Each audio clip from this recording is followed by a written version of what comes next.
Hey there everybody, this is Lee with Creative2xmom, and today I'm going to be sharing with you what is in our April morning basket. I was talking to a teacher friend of mine the other day and I said I feel like I'm in that part of the year now where I have so many more things that I want to share with the kids and not enough time to squeeze it all in. Not the things that they have to know, but just things that we're excited about and we want to discover, and summer is so vastly approaching. So I'm going to share with you what we've got. I know I have way more here than I'm ever going to have time to get to in our homeschool, but it's worth a shot, right? So let me move some of this aside for us. Let's talk about poetry. In my charter school library, we were able to find these. They are Dover Children's Thrift Classics. On the back it says they're only $1 a piece, so I'm sure that they've gone up since these were published, but I'm expecting that they would still be a great price. The first one is a children's garden of verses, and that's of course the classic Robert Louis Stevenson. So if you've been wanting to get a children's garden of verses, this would be a very affordable way of doing that. And the second one is Favorite Poems of Childhood, and it's edited by Philip Smith. What I like about these is that they're very inexpensive, they're very compact. The poems vary from extremely short to longer poems, but I love that they tell a story. A lot of classical poetry tells a story, and I think that that's important. It's a good thing for kids to know that poetry is not this obscure language, but that it's actually conveying a story, and it can be very enjoyable. The second thing I have here is a family book of manners. There's 15 chapters in this one, and it ranges anywhere from making introductions, having a good conversation, telephone manners, car trips, birthday parties. Since we finished our health and safety curriculum, I thought that this would be a fun way to add kind of that aspect of manners, appropriate behavior into our morning time. So we're going to be going through this month and probably even throughout the month of May.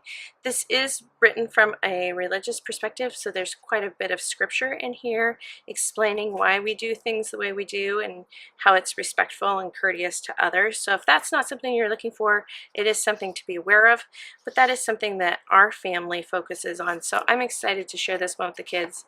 We started the chapter about making introductions and they seemed into it, so I'm just going to continue on. I think this will be a good one for our morning time.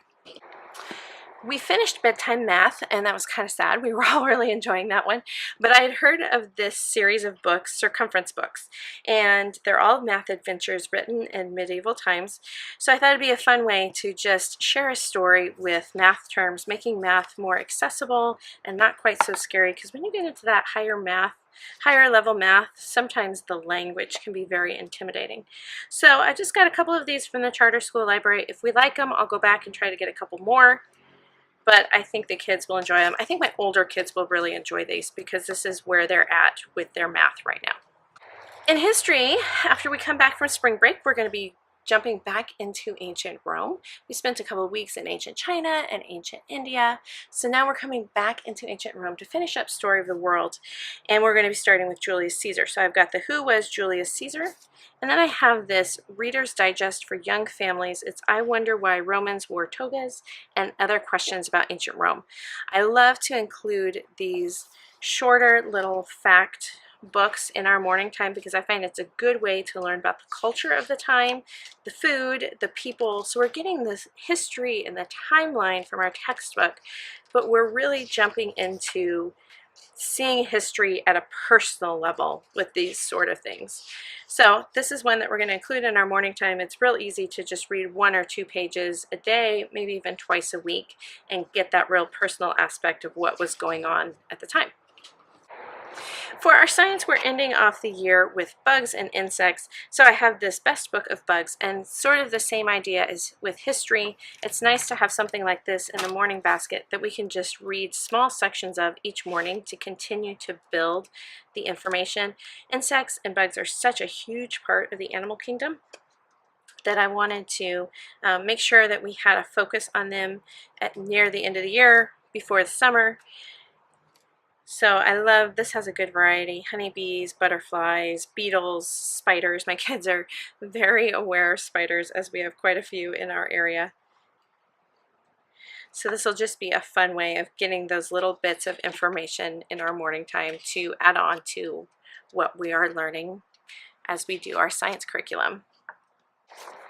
Last but not least, for our Bible, we were doing the character training cards and we liked them, but we found that we were really missing spending time in the actual Bible.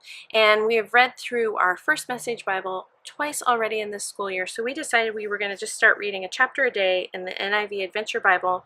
We're starting in Matthew. We're going to read as much of the Gospels as we can before the end of the year, but the kids are really enjoying just reading a chapter a day.